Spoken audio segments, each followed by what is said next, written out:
salaamullaahi calaykum waraxmatullaahi wabarakaatu. soo dhowaada bulshooy kuna soo dhowaada samawada filimis. walaalayaal waxaan maanta inii wadnaa qiso aad iyo aad u qiiro badan oo la yaab leh. qisadan waxa ay ka dhacday dowlad deegaanka Soomaalida Itoobiya, waxa ayna ku dhacday wiil iyo aabihiis ama wiil iyo labadiisii waalid. waana qiso aad iyo aad u qiiro badan, aad iyo aadna u xanuun badan. waxa ayna ku bilaaban doontaa qisadan la yaabka leh sidan soo socota ee dhageysi wacan. wiil ayaa waxa uu wax ka baran jiray jaamacad ku taala dalka Kenya, gaar ahaan magaalada Nairobi.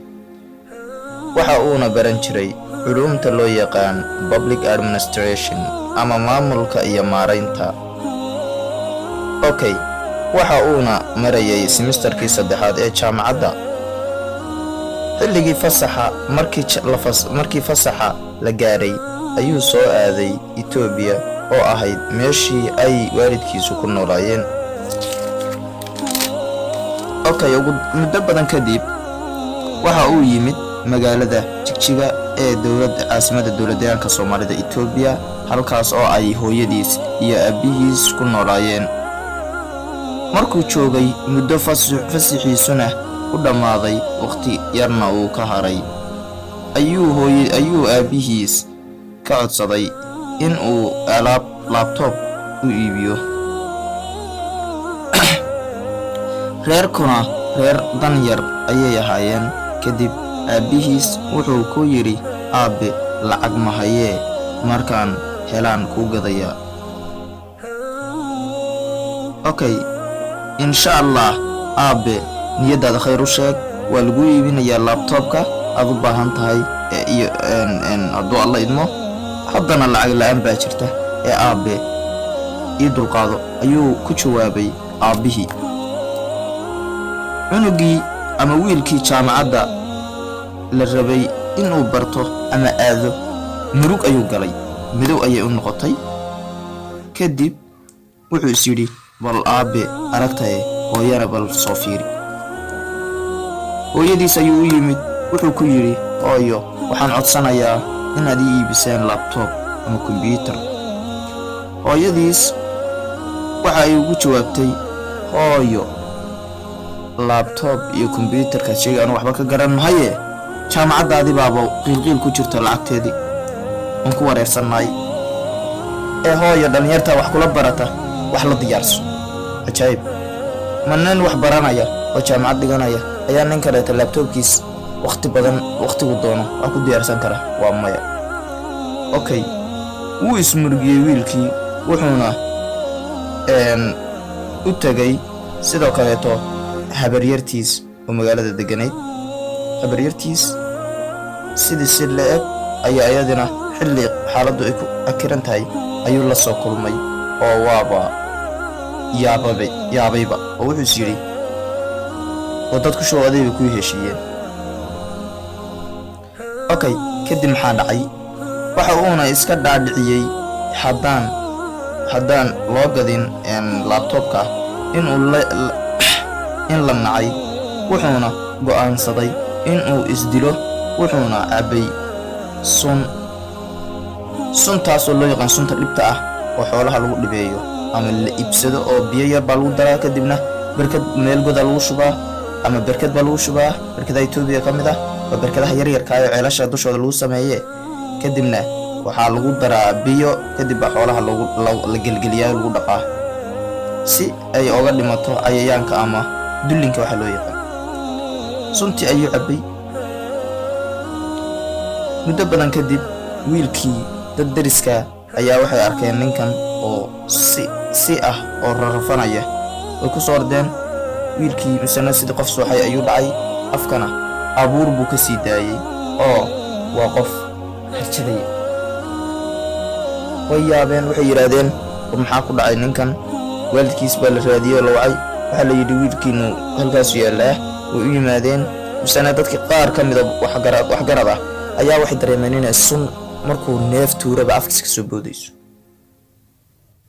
dadkan kale ehelka iyo ninkan qaqabanayo islaamnimada qaqabanaya wuxuu qabaa ninkan inuu suuxi jiro, waayo qaab suuxdin ayuu u dhacay. sida awgeed dadku waxay isleeyihiin ninkan waa suuxi jiray, xanuunkii neerbaha ayaa ku kacsan, balse hawsha neerba ka weyne waa nin naftiisa qatlu nafsi wax la yidhaahdo ku socdo, naf inuu gooyo u diyaargaroobay. allahuma najina.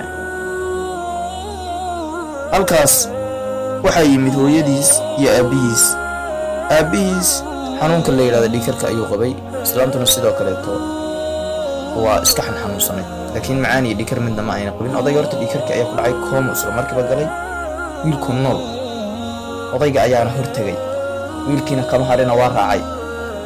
reerku danyarnimada waxay ku darsadeen dad yaraan oo dad badan ma leh. allahu akbar. dadkoodu waxa ay ka kooban yihiin wiilkaas iyo gabadhii wiil kale. gabadhu waa dhagool, wiilkuna waa nin iska reero leh oo aan reerka markaaba la deganin, kana jaamacad ayuu baranayay. wiilkii sidii buu ku tegay, odaygana sidii buu ku tegay. islaantii oo aan maskaxdeedu fiicnayn oo qaab waali ah u hadlaysa oo tarsaasi ku jiro, hadalkeedu isdabamar yahay, ayaa meesha ku soo hatay iyo gabadhii dhagooshay. ilaahay baan ka magangallay. walaalayaal, qisadan qiso aad iyo aad la yaab leh ayay ahayd oo dadkana aad u murugisay, oo qof kasta oo qista maqla ama goobjoog ahaa uu aad uga xumaado.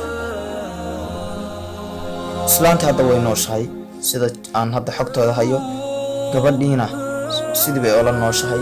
labadoodii way wada noolyihiin, laakiin gabadhin waa dhagool, islaantina waa qof waalan camal weyn. wiilka weyn oo reer kale ayaa markasta ka warhaya oo markasta u yimaada oo ugu yimaada meesha. waalideedu maaha waalli cararaysa, waa waalida dhaqanto, gurigeeda ayay iska joogtaa. marmarna waa ku dhufataa, marmarna waa caadi. waxaasna waa qalbigii jabay ee wiilkeeda, geeridii wiilkeeda iyo odaygeeda ee halka mar ahayd. okay, ma mudnayn walow ninku nin dhalinyaro uu ahaa, laakiin nin aqli leh buu ahaa, allah u naxariisto. laakiin laba dembi buu galay. dembi waa mida naftiisa waa gooyay, qatlu nafsi buu sameeyey.